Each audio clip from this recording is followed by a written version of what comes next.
안녕하세요. 금요사건 파일 디바제시카입니다.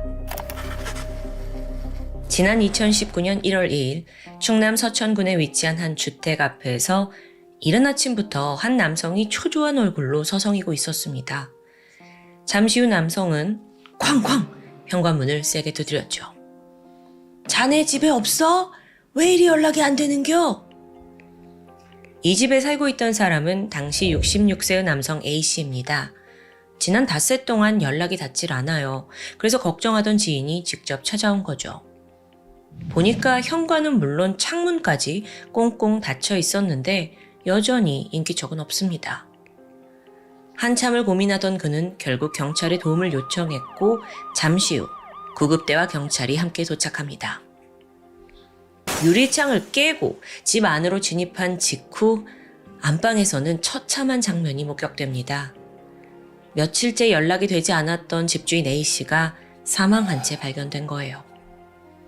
사후 강직은 물론 시반까지 형성이 되어 있어서 죽은 지 꽤 시간이 흘러 보였죠. 그런데요, 무엇보다 그의 마지막 모습은 너무도 참혹했습니다. A씨는 바닥에 누워서 천장을 바라본 채 양손이 결박되고 그게 또 머리 위로 올려져 있는 상태였습니다. 여기서 손목은 청테이프로 꽁꽁 묶여 있었고요. 또한 범인이 피해자의 윗옷을 걷어 올려서 얼굴을 가려둔 상태였어요. 허벅지 뒤쪽에서 9개의 자상이 나왔고 또 머리에도 둔기로 맞은 상흔이 발견됩니다. 이거 누가 봐도 명백한 타살의 흔적이죠. 그런데 사실 더 이상한 건 방 안의 상태였어요. 처음 경찰이 진입했을 당시 피가 흩뿌려진 듯 바닥이 새빨갛게 물들어 있더라고요. 근데 자세히 살펴보니까 이게 혈흔이 아니라 케찹이에요. 그러니까 시신 주변에 범인이 케찹을 뿌리고 간 거죠? 이 부분에 대해서 수사팀은 아마도 피 냄새가 새어나가지 않게 하려는 수법이다 라고 추정을 하고 있습니다. 근데 기이한 장면 또 있어요. 앞서 시신의 얼굴이 옷으로 덮여져 있었다고 했잖아요. 그걸 딱 걷어냈더니 정체불명의 하얀 가루가 뿌려져 있습니다. 일단 육안으로는 밀가루가 아닌가 싶었어요. 사실 이런 수법은 종종 다른 현장에서도 발견되기도 하니까요. 그 외에 부엌 싱크대에서 피 묻은 라텍스 장갑이 나왔고요. 또 세탁실에 가보니까 그 이불에 묻은 혈흔을 지우려고 했던 흔적도 있습니다.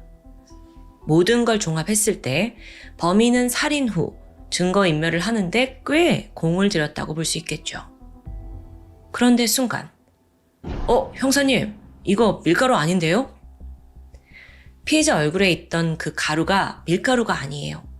고추냉이 가루라는 게 밝혀집니다. 아니, 그러면 이걸 살아있을 때 뿌렸다면 상당히 매웠을 텐데. 얼마 후 부검 결과가 나오는데 사인은 비구폐색성 질식사, 동시에 허벅지 자창으로 인한 쇼크 가능성도 배제할 수 없다는 결과였습니다. 즉 이건요, 피해자가 죽기 직전까지 어떤 고문 행위를 당했다고 해석할 수 있는 거예요. 본격적인 수사는 피해자 본인에서부터 시작됩니다. A씨는 20년 전 부인과 이혼한 뒤 홀로 살아왔는데 그간 사업과 부동산 투자로 꽤 많은 자산을 보유하고 있더라고요. 그래서였는지 실제로 집에 있던 신용카드와 현금이 사라졌습니다. 즉 이거 금품을 노린 강도범죄일 가능성이 있어요. 근데 여기서 그 신고자였던 지인이 말합니다. 아이고, 그 사람 한겨울에도 보일러를 안 틀어요. 얼마나 구두쇠인데. 평소에도 A씨가 워낙 검소해서 주변에 그가 돈이 많다는 걸 잘 모른다는 의견이었죠. 이걸 들은 경찰은 돈을 노린 면식범의 확률로 수사 방향을 바꾸게 됩니다. 그리고 가까운 사람들부터 수사를 시작하게 되죠. 우선 A씨는 2번의 이혼 전력이 있습니다. 첫째 아내와 자녀들은 오래전에 연락을 끊었어요. 두 번째 전처는 그 집에서 멀지 않은 군산에 살고 있었는데 또 두 사람 사이에는 아들이 있습니다. 마침 비보를 들은 두 번째 전처가 달려왔고 믿을 수 없다는 듯 눈물을 흘려요. 그런데 이때 하는 말이 아이고, 며칠 전에 우리 아들이 오랜만에 아빠 한번 보러 내려온다고 했는데 아유 보지도 못하고 가서 어떡해. 여기서 경찰은 가늘게 실눈을 뜨게 되죠. 사실 그간 염두에 둔 유력한 용의자가 있습니다. 그건 바로 A씨의 아들 32살 손 씨였어요. 아들이 지목된 이유가 있는데 집에서 발견된 편지 때문입니다. 알고 보니까 아들 손 씨가 지난 2018년 7월 교도소에서 출소했습니다. 그런데 복역했을 당시 수시로 아버지에게 돈을 요구하는 편지를 보냈더라고요. 그 내용을 보면 감옥을 나가면 생활비를 좀 대달라라는 요구가 대부분이었고요. 뿐만 아니라 주변 사람들의 증언도 확보합니다. 지인에 따르면 제가 12월 28일에 마지막으로 A씨를 만났는데요. 아들이 서울에서 온다 하니까 뭐랄까 좀 두려워하는 느낌? 아니, 세상에 아들을 두려워하는 아버지가 어디 있냐고요. 이 증언을 토대로 경찰은 12월 28일 그날의 통화 내역을 확인합니다. 근데 여기서 새로운 사람이 등장해요. 저녁 7시쯤 마지막 통화를 나눈 건 의문의 50대 여성. 알고 보니 그녀는 피해자와 몰래 만나던 유부녀였습니다. 어쨌든 증언을 들어볼게요.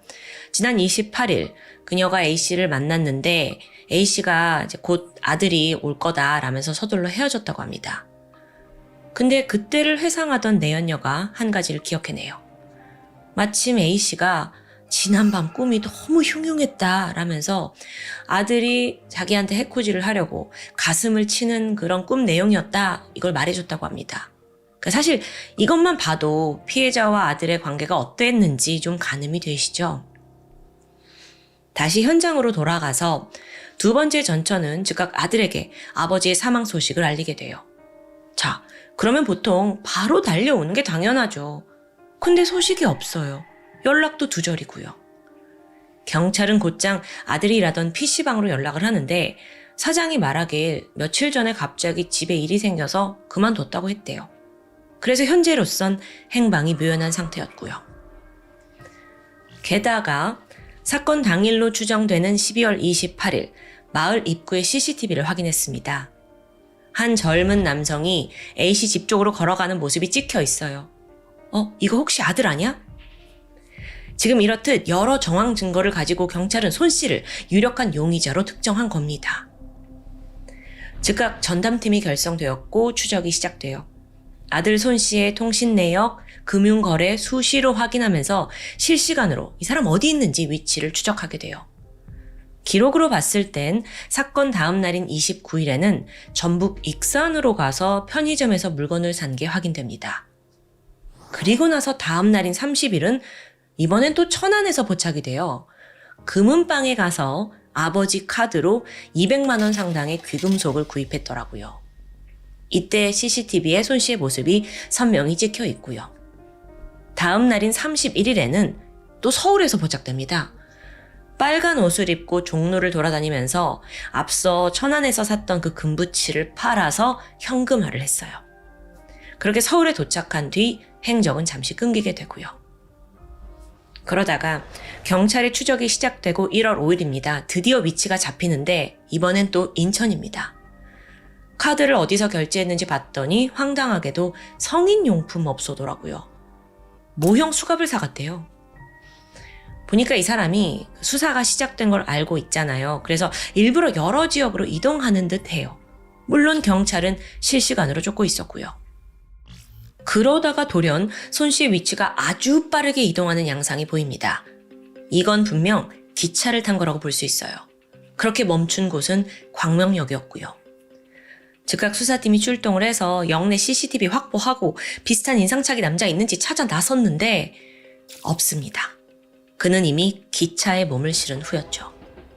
그럼 이제 어디로 이동할까요? 이걸 알아내야 되는데 처음에는 군산에 있는 어머니 집으로 가지 않았을까 싶었습니다.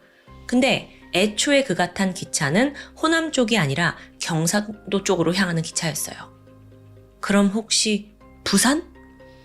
경찰은 바로 부산역 CCTV를 확보했고 드디어 손 씨가 거기에 도착해서 부산의 한 모텔로 들어간 것까지 확인합니다. 사건 발생 9일 만인 1월 6일 오후 4시 모텔에 은신해 있던 범인 손 씨를 경찰이 검거하기 위해 잠복하고 있었습니다. 그러다가 손 씨가 마침 모텔 밖으로 나왔고 형사들과 맞닥뜨렸죠. 당시 그는 커다란 가방을 하나 들고 있었는데 서둘러 체포를 했고 가방 안을 보니까 그 안에 범행 도구로 추정되는 회칼, 망치, 청테이프, 라텍스 장갑까지 다 들어있어요. 게다가 묵고 있던 호텔을 수색해 보니 죽은 아버지 카드의 명의, 그거 외에도 또 다른 명의의 카드가 발견됩니다. 무려 7장이나요. 타인의 카드가 여기서 왜 나오지? 이게 무슨 상황이지? 체포된 손 씨에게 추궁을 했어요.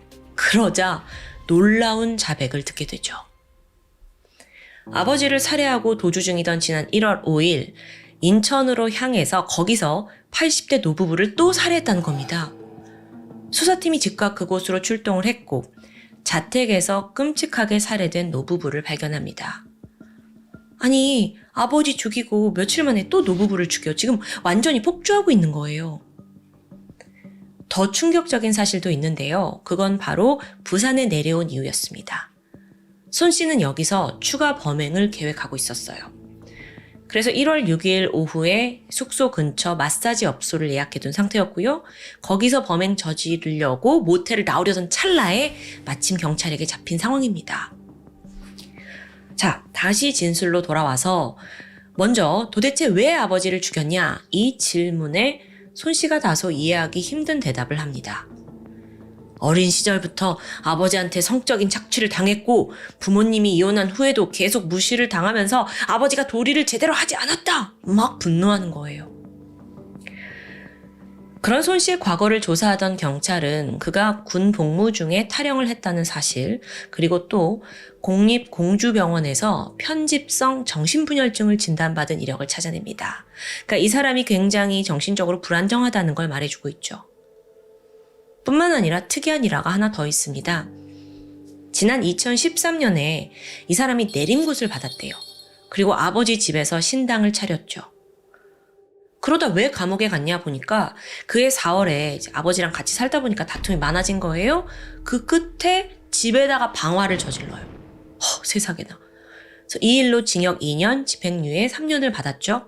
겨우 감옥은 피했나 싶었는데 또 미용실에서 난동 부리고 그 가방에서 흉기까지 발견되면서 구속을 피하지 못했던 겁니다.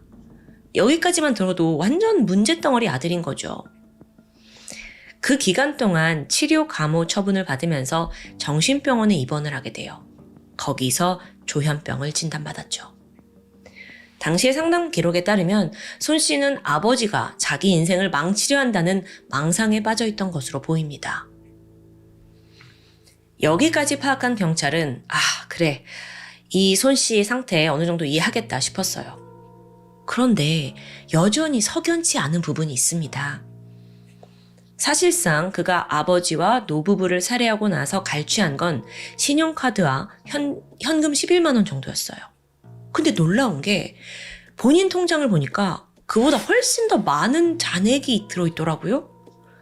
아니 그럼 왜 훔친 거야? 경찰이 이 부분을 추궁하던 중 세상에나 또 다른 충격적인 사실을 확인합니다. 자, 여러분, 이제부터는 완전히 다른 챕터라고 보시면 돼요. 이 사건 완전 미쳤다니까요. 체포된 손 씨, 신문을 진행하는데 범행 사실을 순순히 진술했어요. 그러다가 돌연 기이한 말을 내뱉었죠. 저는요, 어떤 대단한 사람의 지시로 시키는 대로 한 거예요. 그 사람과 최대한 많은 살인을 하기로 했고 난 전문적인 킬러 교육을 받았던 거라고요. 이분이 아무래도 조현병이 있다 보니까 이런 말을 하는 거겠죠? 그래서 경찰 또한 대수롭지 않게 넘어갑니다. 그런데 그의 진술을 증명해가는 과정에서 예기치 못한 사실이 나와요. 아버지를 살해한 12월 28일 밤 10시 아들 손 씨가 서울에서 군산터미널을 통해 도착합니다. 근데 이때 또 다른 의문의 남성과 함께 있는 모습이 포착된 거예요. 어라? 급히 경찰은 과거에 입수해둔 마을 CCTV를 다시 재분석했죠? 그러자 여기서 제3의 새로운 존재가 명확히 드러납니다. 밤 10시 40분 이 손 씨가 아버지 집 쪽으로 걸어가요. 그리고 몇 분 뒤에 그 의문의 남성이 손 씨의 뒤를 따라 걸어가고 있었죠. 즉 이건 범행 현장에 아들뿐만 아니라 그 사람도 함께 있었다는 게 될 거예요. 생각지도 못한 공범의 등장에 경찰은 손 씨를 추궁했고 머지않아 그는 공범을 인정합니다. 즉각 경찰이 주소를 확인해서 서울로 올라가요. 강남구 한 빌라 앞에서 잠복을 시작했죠. 그리고 얼마 후 34살의 남성 신 씨를 체포합니다. 그는 공범 혐의에 대해서 강하게 부인했어요. 손 씨가 먼저 힘든 가정사에 대해 털어놨고 나는 그냥 평소에 조언을 해주던 사람인데 오해가 있는 것 같다라는 입장이었죠. 그러면서 하는 말이 걔네 아버지 집에 같이 가긴 했어요. 진짜로 죽일 줄은 몰랐다니까요. 너무 살기가 넘치니까 저까지 죽을까봐 어쩔 수 없이 도와주는 척만 한 거죠. 아니 신 씨, 이 사람은 도대체 갑자기 어디서 등장한 걸까요? 자, 지난 2018년 9월 그 당시에 신 씨는 동성애자 전용 마사지 업소를 운영하고 있었습니다. 참고로 2006년에 성매매 알선 혐의로 입건된 적이 있어요. 신 씨가 가게 직원을 구한다는 공고를 그때 냈는데 찾아온 게 손 씨였던 거죠. 그렇게 두 사람이 만났고 일을 하는데 나이대가 비슷하다 보니까 생각보다 잘 통했던 것 같습니다. 어느덧 손 씨는 불우했던 가정사 그리고 특히 아버지와의 불화에 대해 털어놓게 되죠. 이때 신 씨의 반응이 꽤나 과격했습니다. 얌마, 그 정도면 네 친아버지 아니야. 죽여버려야 돼. 그러다가 얼마 후에 두 사람이 대화를 나누던 중 주제가 아버지의 재산에 관해 흘러갑니다. 이때 이제 손 씨가 우리 아버지 한 30억 정도는 있을걸? 이 말에 신 씨의 눈이 반짝였죠. 그리고 은밀한 제안을 합니다. 그럼 네 아버지 죽이고 그 재산 반씩 나누자. 그날부터요. 신 씨는 살인하는 방법에 대해 손 씨에게 아주 적극적으로 가르쳤어요. 잔혹한 범행 수법을 알려주는 사이트 링크를 보냈고요. 시신을 처리하는 방법과 함께 또 연습을 해보라고 유도합니다. 뿐만 아니라 흉기로 쓸 회칼, 망치, 톱, 청테이프, 게다가 라텍스 장갑까지 모두 미리 준비하라고 지시했죠. 이런 요구를 정신적으로 불안정했던 손 씨는 그대로 받아들였습니다. 아니 오히려 신 씨를 자신의 어떤 특별한 멘토 같은 존재로 여기게 돼요. 그래서 아까 진술할 때 자기가 지금 킬러로 교육받고 있다고 한 거예요. 그렇게 드디어 D-Day가 되었습니다. 12월 28일 두 사람은 군산 터미널에 도착합니다. 뒤이어 택시를 탔고 밤 11시쯤 아버지 집 근처에 도착해요. 아들 손 씨가 먼저 집으로 혼자 들어갑니다.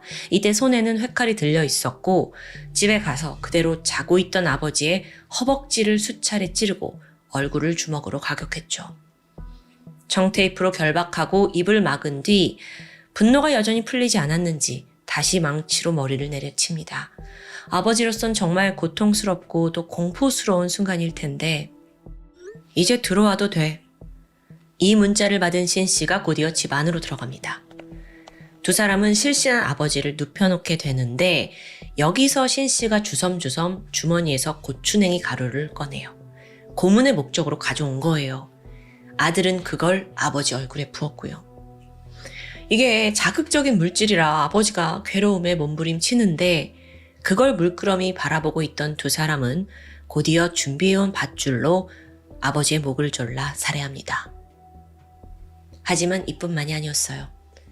죽음을 확인한 후 주변에 케첩 뿌리고요. 피 묻은 이불 또 자신들의 옷까지 세탁을 하면서 한참이나 이 집안에 머물러 있었죠. 이후 두 사람은 익산, 천안, 서울, 인천 등지로 이동하면서 아버지 카드 이용했고 또 금을 팔아서 현금을 마련합니다. 이 과정에서 총 297만 원을 변치한 것으로 집계가 돼요. 그런데 이게 여전히 충분치 않은 돈입니다. 이때부터 신 씨와 손 씨의 폭주가 시작되는데요. 보통 신 씨가 명령을 내렸고 범행은 손 씨가 저지릅니다. 첫 번째 살인 이후 자신감을 얻었는지 몇 번의 범행을 이후로도 더 시도했어요. 주로 1인 마사지샵에 들어가서 여직원한테 호신용 스프레이 뿌리고 살해하려고 했는데 다행히 그녀가 도주하면서 미수에 그치게 되죠. 이런 식으로 몇 번 실패를 겪다가 1월 5일 인천 미추홀구의 주택가를 서성이던 중에 80대 노인 이 씨를 발견합니다. 신 씨가 미소를 보였고 지시에 따라 손 씨가 뒤를 밟게 돼요. 노인이 현관문을 열고 들어가려는 순간 회칼을 들이밀었죠. 현금하고 신용카드 다 내놔! 근데 여기서 노인 이 씨가 쉽사리 협조하지 않았어요. 그러자 그 자리에서 가슴을 수차례 찌르고 바로 살해합니다. 쓰러진 이 씨, 손에 끼고 있던 반지, 시계 다 빼앗고 집 안으로 곧장 들어가서 금품을 막 뒤지는데요. 마침 이때 다른 방에 있던 이 씨의 부인, 할머니가 나왔어요. 당황한 손 씨는 또다시 살인을 저지르는데요. 이번에는 그 어떤 때보다 더 잔혹합니다. 복부에 칼을 꽂았는데 할머니가 손으로 칼을 잡고 놔주지 않는 거예요. 그러자 범인은 이걸 막 비틀어 돌리면서 얼굴을 마구 폭행합니다. 그래도 할머니가 포기하지 않자 결국 옆에 있던 도자기로 머리를 내리쳤죠. 이후 쓰러진 그 할머니에게 여전히 분이 풀리지 않았는지 손 씨는 배와 옆구리를 미친 듯이 난자해 놓습니다. 그날 이후 두 사람은 즉각 지역을 부산으로 옮기기로 합니다. 그리고 이동하는 기차 안에서 신 씨가 말해요. 야, 잘했어. 노인이든 아가씨든 그냥 킬해버려. 오늘은 한 5킬 정도 해라. 이들의 행동과 대화, 그 모든 것에서 정말 악마의 자식들 같다는 느낌을 지울 수가 없습니다. 드디어 폭주가 막이 내렸고 두 공범이 체포가 되었습니다. 수사는 막바지로 달리고 있었죠. 핸드폰을 포렌식 해봤더니 그간 두 사람이 범행을 준비하고 계획, 실행하는 모든 과정이 다 남아 있었어요. 이건 아주 중요한 증거 자료죠. 근데 그 내용이 정말 소름 돋습니다. 잠시 그 내용들을 들려드리자면 형님 같은 거물을 만난 게 제 인생의 엄청난 행운이에요. 이런 문자를 보내는 손 씨한테 신 씨가 뭐라고 답을 하냐면 엄마, 다른 사람은 하고 싶어도 못한 거 너는 했으니까 축복받은 거야. 계속 가보자. 전부 다 제거할 때까지. 이것들 완전 미친 것들 아니냐고요. 두 사람은 존속살인, 강도살인, 미수 등등의 혐의로 재판에 넘어갑니다. 당시 검찰은 와, 얘네들 범죄가 거의 연쇄살인마 유영철의 행각과 유사할 정도로 너무도 잔혹하다라는 표현을 하면서 손 씨에게는 사형, 신 씨에게는 무기징역을 구형했죠. 그럼 과연 재판 결과는 어땠을까요? 우선 손 씨 변호인은 과거 불안장애와 우울증 또 조현병 진단을 제시하면서 심신미약을 주장합니다. 하지만요, 이걸 반박할 증거가 있었어요. 그게 뭐냐면 바로 두 사람이 주고받은 문자요. 그 내용을 보면 손 씨가 결코 변별 능력이나 의사소통 능력이 떨어진다고 보기 힘든 거예요. 다행히도 심신미약은 인정되지 않았죠. 한편 신 씨의 변호인 측은 여태 신 씨는 그저 손 씨의 범행을 도우려고 했던 거다. 실행 가능성이 없다고 생각을 했고 또 아버지가 살해되는 그 과정에서 강요에 의해 어쩔 수 없이 한 거다라고 주장을 합니다. 그러니까 방조범이라는 논리예요. 아니 근데 이건 제가 들어도 좀 말이 안 돼요. 2인조에서 사실상 대장은 신 씨였잖아요. 그런 증거가 다 있는데 재판부 역시 이 주장을 받아들이지 않았고요. 결국 1심, 항소심을 거치면서 최종 손 씨에겐 무기징역, 신 씨에게는 징역 30년이 확정됩니다. 여러분, 오늘 사건은 제가 챕터를 나눠야 했을 정도로 정말 예상치 못하게 흘러갔습니다. 저도 대본 편집을 하면서 몇 번이나 했어요. 특히나 아들의 범행 동기가 단순히 돈인 줄 알았는데 조현병과 더불어서 공범이 있으리라고는 정말 예상 못하셨죠. 그만큼 오늘 사건은 유례를 찾기 힘든 전대미문의 사건이었습니다. 뿐만 아니라 사실상 손 씨는 전혀 살인을 해본 적이 없어요. 그런데 아버지에 이어서 2명의 노인을 더 죽이고 신나서 또 부산에 가서 살인을 시도하려 했다는 게 어떻게 사람이 이렇게 순식간에 변해버리나 싶을 정도죠. 조현병 때문이었을까요? 아니면 기질? 글쎄요. 여러분은 오늘 사건 어떻게 보셨나요? 지금까지 금요사건 파일 디바제시카였습니다. 안녕하세요. 금요사건 파일 디바제시카입니다. 2006년 10월 19일 새벽 6시 30분. 아직 사람들은 단잠에 빠져 있는 조용한 새벽이었는데요. 성남시 수정구 산성동의 지구대로 다급한 신고 전화가 걸려왔습니다. 방 안에 제 조카가 죽어 있어요. 칼에 찔린 것 같아요. 어떡해요? 이 신고자는 44살의 고모 김씨였어요. 너무 큰 충격에 제대로 말조차 잇지 못하고 있었는데요. 경찰은 즉각 신고가 접수된 자택으로 출동했죠. 고모의 말대로 이 집 작은 방에는 14살의 김양이 피투성이가 된 채 쓰러져 있었습니다. 너무도 많은 피를 흘렸죠. 경찰이 호흡과 맥박을 확인했지만 이미 과다출혈로 숨이 멎은 상태입니다. 그 다음으로 경찰은 주변을 훑어봤어요. 안에서 몸싸움의 흔적은 보이지 않았고요. 그렇다고 누가 강제로 침입한 흔적도 없습니다. 그럼 누가 이 아이를 공격했지? 일단 경찰은 지난 새벽 괴한이 들어와서 자던 아이를 공격했다라고 추정하게 돼요. 그런데 자세히 보니까 김양의 몸에 남은 흔적이 심상치 않습니다. 등과 배, 가슴까지 15개가 넘는 자상이 보이는 겁니다. 어린 소녀를 이렇게까지? 사실 15번은 명백한 오버킬의 흔적이잖아요. 일반적으로 오버킬은 원한 관계에 있는 경우에 범인의 분노를 표출하는 과정에서 이루어지고요. 근데 김양은 고작 14살의 중학생이에요. 깊은 원한을 사기엔 너무 어리죠. 그래서 경찰도 감을 잡지 못하고 갸우뚱하던 바로 이때 무전기가 울렸습니다. 살인사건 발생, 지구대 출동 바람. 그 문제의 현장은 김양의 집에서 불과 500m도 떨어지지 않은 가까운 곳입니다. 게다가 더 이상한 점이 있었죠? 이 두 번째 사건의 신고자 역시 김양의 고모였던 겁니다. 그래서 경찰이 급히 현장으로 달려가는데 이미 잔뜩 긴장하고 있었어요. 지금 같은 동네에서 심지어 가까운 두 곳에서 살인사건이 접수된 상황이잖아요. 이거 동일한 범인이 연속적으로 저질렀을 가능성이 높습니다. 그렇게 도착한 현장 또한 끔찍했죠. 거실과 방 안에서 두 구의 시신이 발견되는데요. 피해자는 67살의 여성 이 씨와 13살의 초등학생 김군이었습니다. 할머니와 손자였죠. 이들 또한 앞서 발견된 김양과 마찬가지로 모두 칼에 찔려 살해당했습니다. 근데 상태는 더 참혹해요. 배와 가슴에 공격이 집중되어 있었는데요. 이 씨의 몸에서는 30개의 자상, 김군의 몸에서는 17개의 자상이 발견됩니다. 이게 정확히 급소를 노린 건 아니었고요. 마구잡이식으로 찌르고 벤 흔적이었어요. 그리고 더 충격적인 건 이들 피해자 3사람 모두가 가족관계라는 점입니다. 어떻게 된 일인지 그 경찰 수사 과정에 앞서서 먼저 이 가족에 대해서 좀 이해가 필요합니다. 67살의 여성 이 씨, 그녀에게는 3명의 자식이 있었습니다.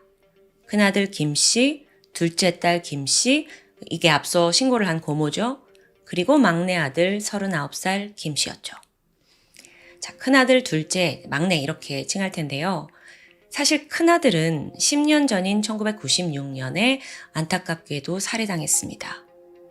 그에게 딸이 하나 있었어요. 그 딸을 둘째인 고모가 맡아서 기르고 있었죠. 이 딸이 앞서 첫 번째 사건에서 살해당한 14살 김양이에요. 한편 또 다른 피해자인 13살 김군 있잖아요. 할머니랑 함께 발견된 김군은 막내 아들 김용호의 아들인데요. 정리해보면 첫 번째 집에서 고모와 조카 김양이 살고 있었고 두 번째 집에서 어머니 이 씨와 막내 아들 그리고 손자 김군이 함께 살고 있었던 겁니다. 다시 사건으로 돌아와서 피해자 이 씨와 김군의 몸에는 전혀 저항은이 없더라고요. 그러니까 김양과 마찬가지로 이들도 잠을 자던 중에 습격을 당한 거예요. 추후 부검 결과 다들 새벽 6시쯤에 사망한 게 밝혀집니다. 그러면서 자연스럽게 경찰은 가족과 밀접한 관계가 있는 면식범의 확률을 높게 두게 돼요. 그리고 가장 먼저 다가간 사람은 바로 고모였어요. 신고자이기도 했고 또 양쪽의 현장에 다 있었으니까요.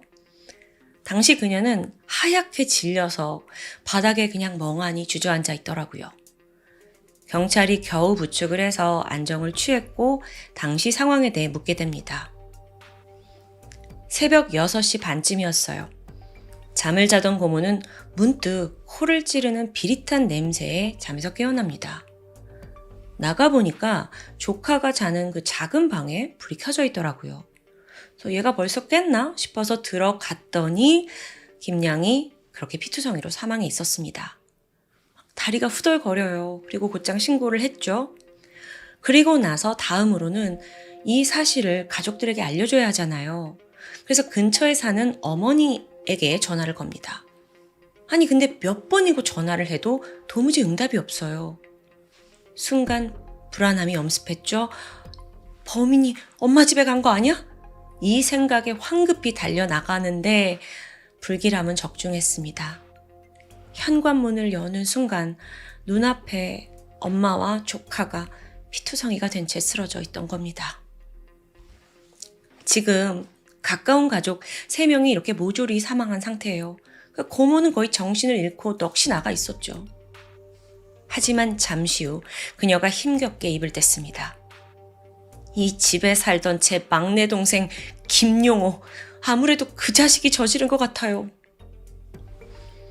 유력한 용의자로 자신의 동생이자 피해자 김군의 아버지인 김용호를 지목한 겁니다. 경찰이 즉각 신원을 조회했는데 여기서 또 놀라운 사실이 밝혀져요. 그가 바로 10년 전 이 집 큰아들을 살해한 범인이었던 겁니다. 그러니까 친형을 죽인 거예요. 이 사건으로 인해 10년형을 선고받았거든요. 근데 마침 이 사건이 발생하기 3개월 전인 2006년 7월 말에 출소한 상황이었습니다. 그렇게 감옥을 마치고 10년 만에 집에 돌아온 김용호는 어머니 집에서 자기 자식 김군과 함께 살게 됩니다. 당연하게도 가족들과 사이가 좋을 수 없죠. 또 거기에 고모가 데리고 있던 큰형의 딸 김양은요. 작은 아빠 10년 만에 만난 거잖아요. 근데 그가 자기 아빠를 죽인 범인인 줄 몰랐어요. 한편 어머니 이 씨와는 그야말로 애증의 관계였는데요. 생각해보세요. 어머니 입장에선 자기 막내 아들이긴 하지만 한편으론 큰아들을 죽인 범인입니다. 분노가 펄펄 끓죠. 근데 그렇다고 이 막내 김용호를 완벽히 내팽개치지도 못하겠고 또 그렇다고 완전히 품지도 못해요. 지난 3개월을 함께 살면서 많은 분란이 있었습니다. 근데 심지어 더 큰 문제는 김용호가 폭력적인 성향이 강했다는 점입니다. 툭 하면 언성 높이고 물건 집어 던져요. 어머니뿐만 아니라 자기 자식 13살 아들에게까지 폭력을 휘둘렀고요. 정말 문제야 그 자체인데요. 여기까지 파악한 경찰은 김용호가 가족들을 살해한 후 도주한 거다라고 파악합니다. 자, 그럼 어디로 간 걸까? 감옥에서 나온 지 얼마 안 됐잖아요. 그러면 그 이전에 어떤 연관이 있거나 혹은 그가 익숙한 장소가 어디일까 막 조사했어요. 그러고 보니까 과거 김용호가 젊은 시절에 여러 어촌을 막 떠돌면서 오징어 잡이 일을 했더라고요. 혹시 거기? 수사팀은 즉각 수배를 내렸고 해당 어촌 지역의 형사들을 파견합니다. 사건 발생 3일 만인 22일 새벽, 경상북도 포항의 북부경찰서에서 소식이 들려왔습니다. 현재 수배 중인 김용호가 인근 병원 응급실에 실려왔다는 내용이에요. 어떤 상황이었냐면 한 마트 앞에서 막 피를 흘린 채 발견이 됐어요. 근데 이때 양 다리와 손목에 12개의 자상이 있었죠. 자기가 낸 상처로 보이는데요. 어쨌든 피를 많이 흘린 상황입니다. 그나마 바로 응급실로 간 덕에 생명에 지장은 없었고 얼마 후 의식도 회복합니다. 그런데 당시 병원에서는 그가 누군지 신원을 전혀 모르고 있었어요. 신분증이 없으니까요.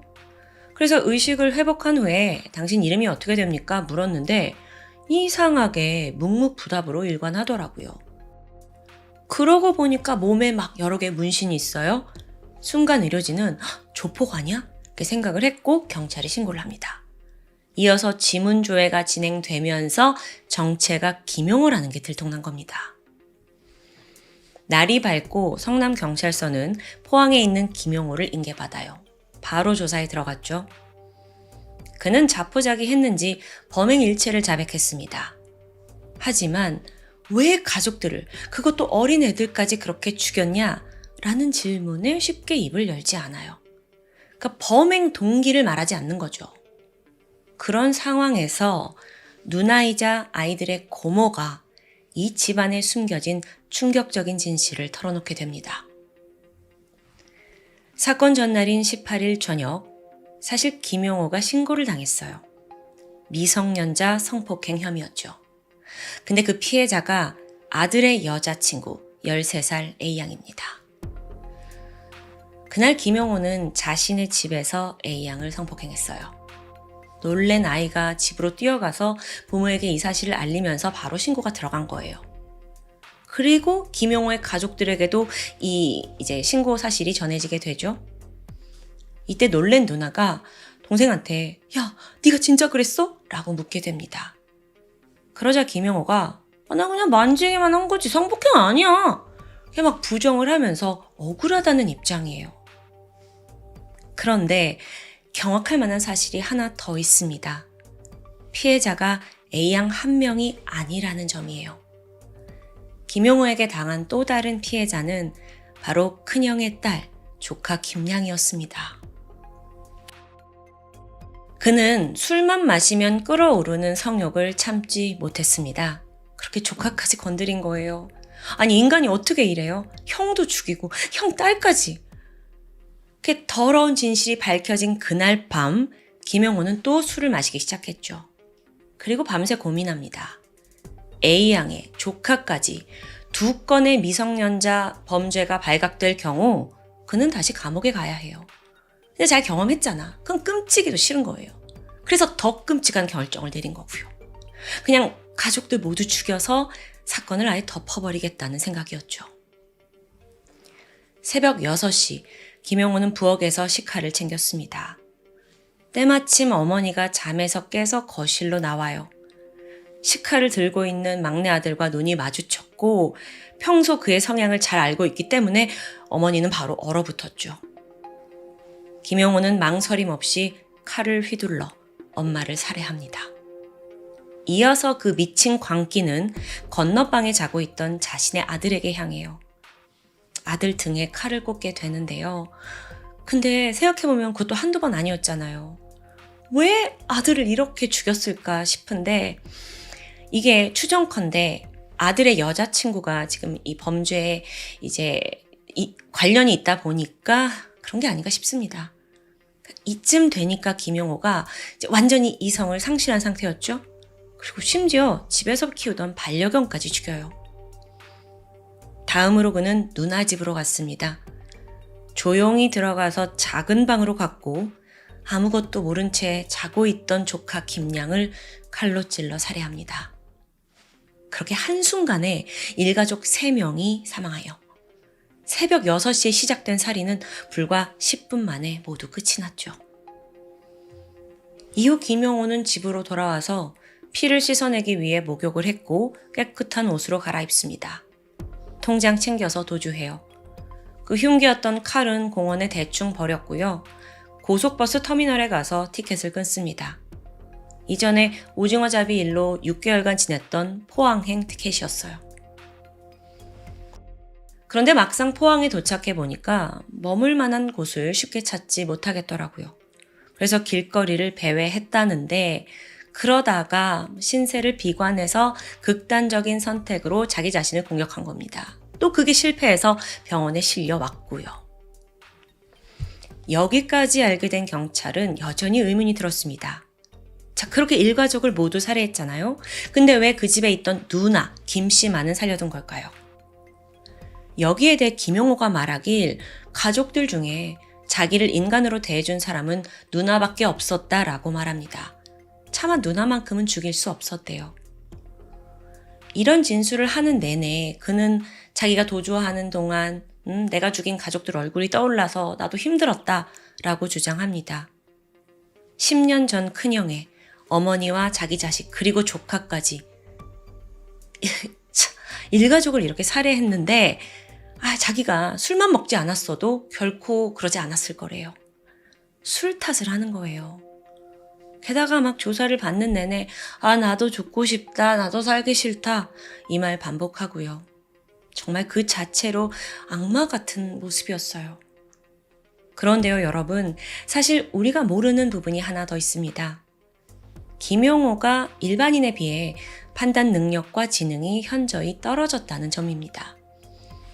어린 시절 불우한 가정 환경에서 정규 교육조차 제대로 받지 못했어요. 거기에 심각한 충동 조절 장애까지 앓고 있었고요. 이 충동 조절 장애는요, 순간적인 감정 변화로 인해 범행으로도 이어질 위험이 있습니다. 근데 김용호의 경우에는 증세가 꽤 심각했거든요. 그러니까 입원 치료가 필요했죠. 근데 그럴 만한 돈이 없다 보니 결국 약만 처방받아서 치료를 받았다고 해요.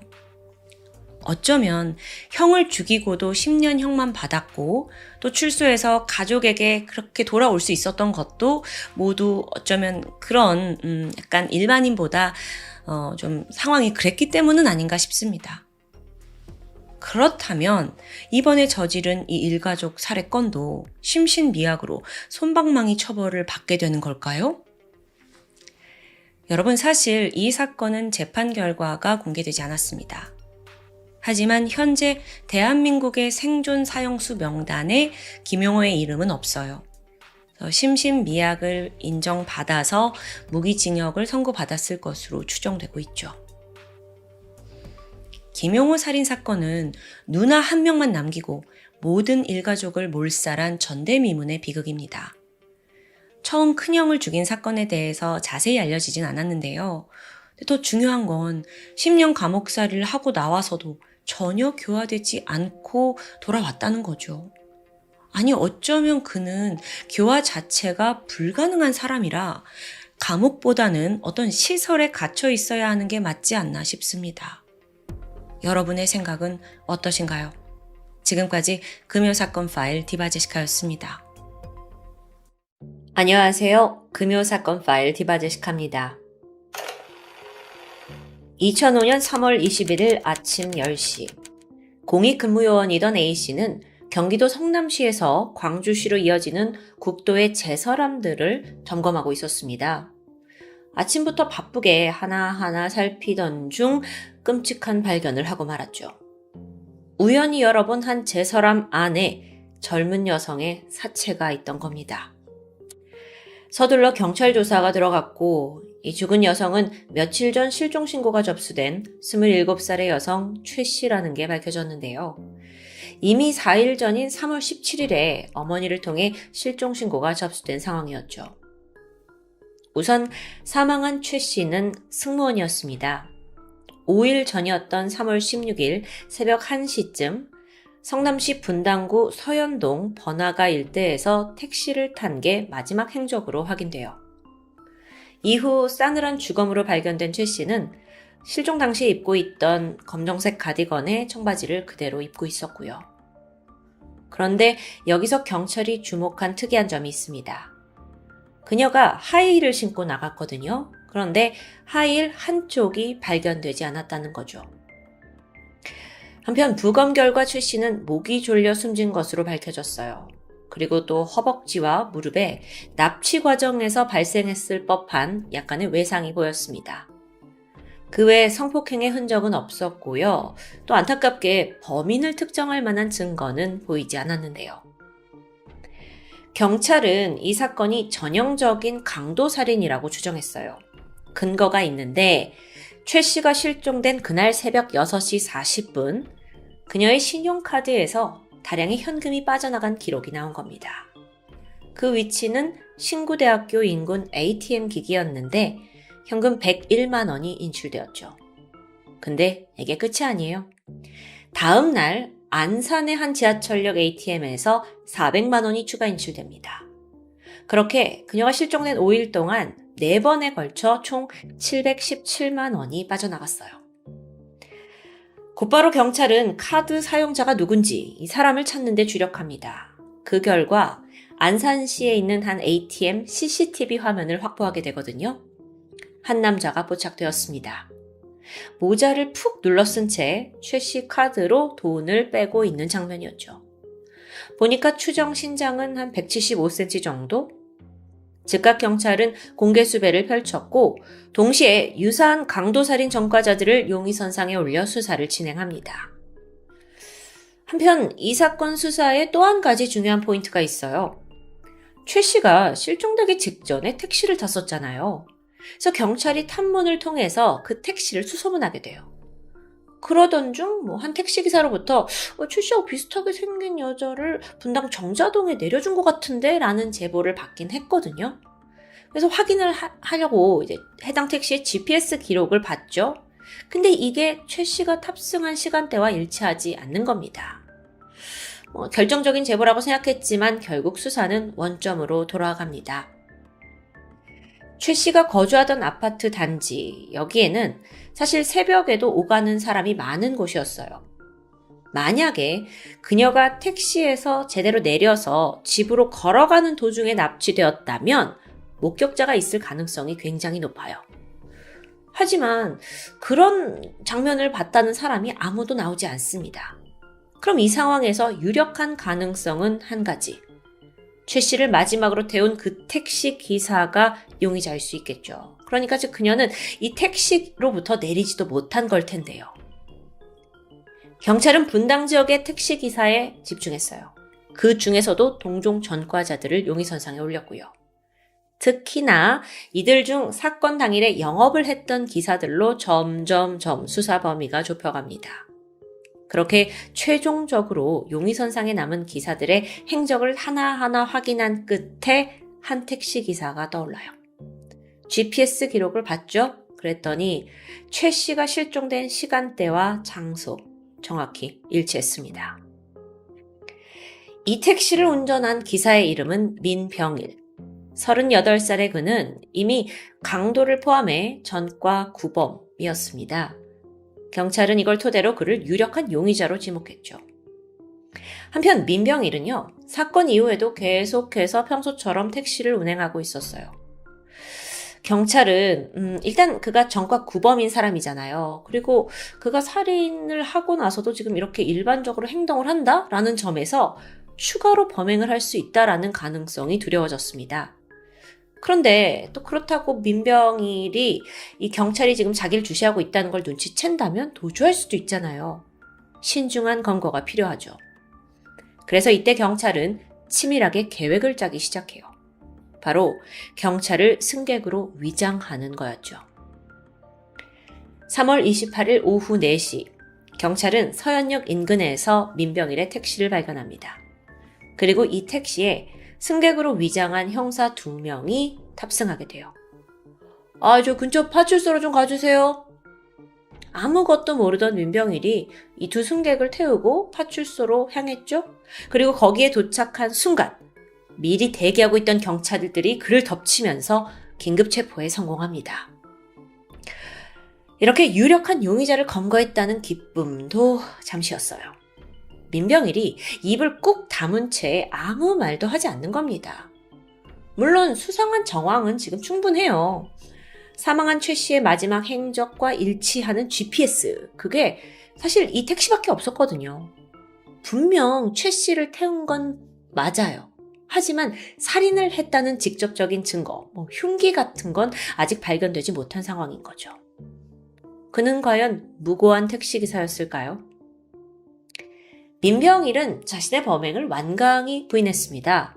하지만 결정적인 증거가 아주 가까운 곳에 있었죠. 그가 몰던 택시 조수석에서 하이힐 한쪽이 발견된 겁니다. 죽은 최 씨의 것이었어요. 빼박이죠. 이렇게 민병일의 눈앞에 이 증거를 들이밀자 그는 자포자기한 채 범죄 사실을 시인하게 되는데요. 놀랍게도 이 민병일은요, 자기 택시에 최 씨의 하이힐이 남아있다는 걸 전혀 몰랐다고 해요. 만약 이게 발견되지 않았다면 끝까지 입을 열지 않았을 수도 있겠죠. 그렇게 민병일이 자백한 사건의 전말.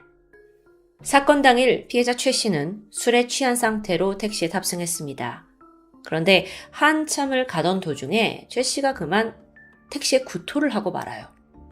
민병일이 아이씨 재수없게 이러면서 최 씨에게 짜증을 냈죠. 근데 이 문제로 두 사람 사이에 언쟁이 벌어지게 된 겁니다. 근데 또 얼마 지나지 않아서 최 씨가 술 기운이 도니까 잠에 들어버리는데요. 반면 민병일은 여전히 분노에 가득 차 있었고요. 그는 잠든 최 씨를 보자 범행 욕구에 사로잡혔습니다. 그래서 그녀가 말한 목적지로 가는 대신 인적이 드문 탄천으로 택시를 몰게 돼요. 얼마 뒤 최 씨가 잠에서 깨어났는데 눈앞에는 자기를 죽이겠다고 협박하는 민병일이 서 있었습니다. 그리고 그는 그 과정에서 최 씨의 카드 빼앗았고 비밀번호까지 얻어냅니다. 근데 범행은 여기서 멈추지 않았어요. 최 씨가 지금 자기 얼굴을 봤잖아요. 그래서 신고를 하면 자기는 전과자이기 때문에 가중처벌을 받겠죠? 그래서 민병일은 결국 그녀를 목 졸라 살해하고 만 건데요. 이후 그는 최 씨의 시신을 국도에 있는 제설함에 유기했고요. 태연하게 최 씨 카드를 가지고 현금을 마구 인출하기 시작했죠. 근데 또 그러면서 동시에 택시도 계속 운영을 했어요. 아주 뻔뻔한 일상을 이어간 겁니다. 근데 참고로 그 훔친 돈으로 뭐 했는지 아세요? 717만 원. 이걸 가지고 대부분 경마, 유흥비로 썼다고 합니다. 탕진한 거죠. 민병일은요, 그동안 수없이 교도소를 들락날락거렸습니다. 사실상 안정적인 직업을 가져본 적도 없어요. 그나마 택시로 벌어들이는 수입이 월 100만 원 정도였는데 그마저도 경마로 날리고 있었고요. 설상가상으로 범죄에 대한 경각심도 거의 없다시피 합니다. 그런 민병일에게 술에 취해 택시에 탑승한 젊은 여성은 단순한 손님이 아닌 범행 대상이 되어버린 거죠. 전문가들은 민병일의 범행 동기에 대해서 돈에 대한 갈망이라고 분석했습니다. 그러니까 내면에 항상 내재되어 있던 그 금전적인 욕구가 하필 그날의 상황과 딱딱딱 맞아 떨어졌다는 거예요. 실제로 민병일은요, 하루하루 아무 계획 없이 그냥 대충 살아가는 사람이었거든요. 근데 사실 이런 유형이 계획적으로 범행을 저지를 가능성은 그닥 높지 않습니다. 그냥 하루하루 되는 대로 살아가니까요. 하지만 반대로 자신이 원할 때는 언제든지 범행을 저지를 수 있는 아주 위험한 유형에 속한다고 해요.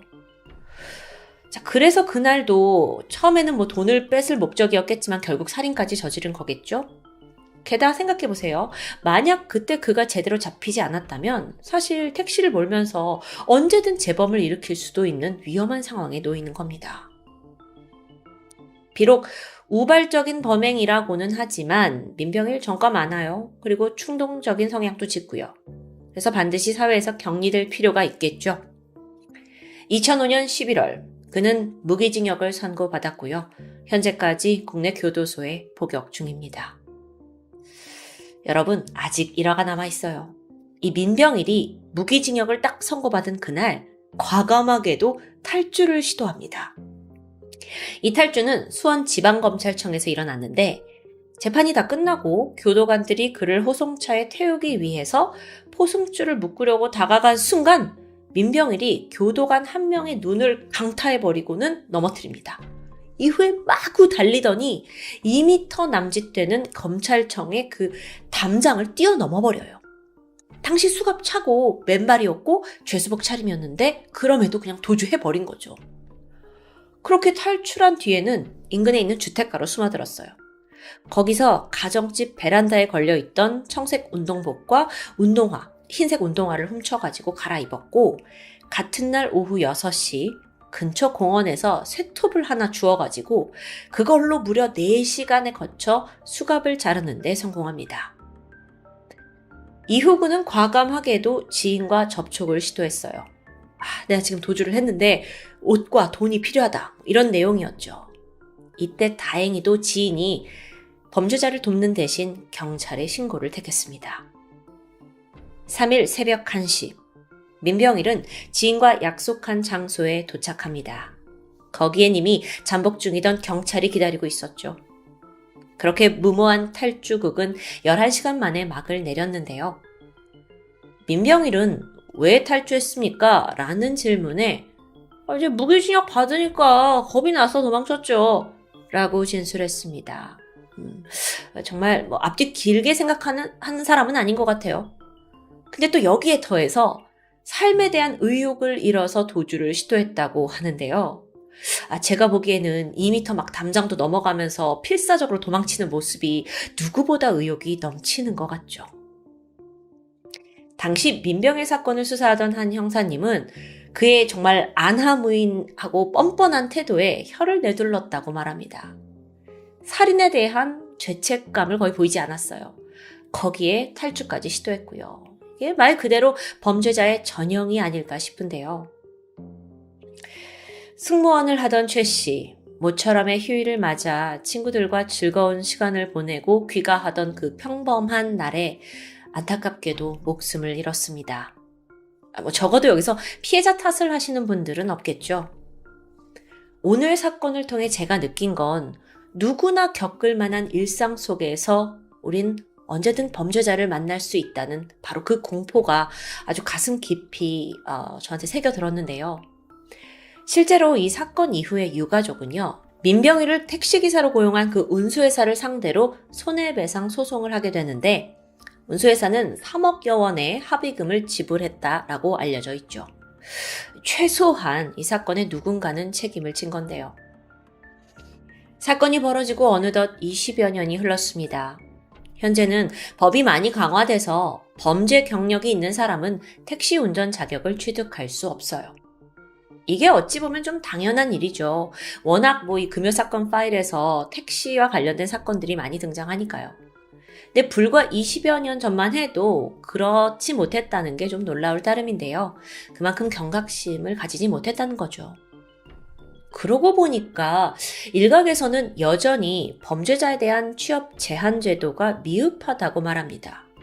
예를 들어서 얼굴을 전혀 모르는 상태에서 밀접하게 마주치게 되는 배달기사, 대리기사에 대한 규정은 여전히 미약하니까요. 물론 이런 분들이 우리 일상에서 너무도 필요하고 또 감사한 서비스를 제공하고 있는 분들이시죠.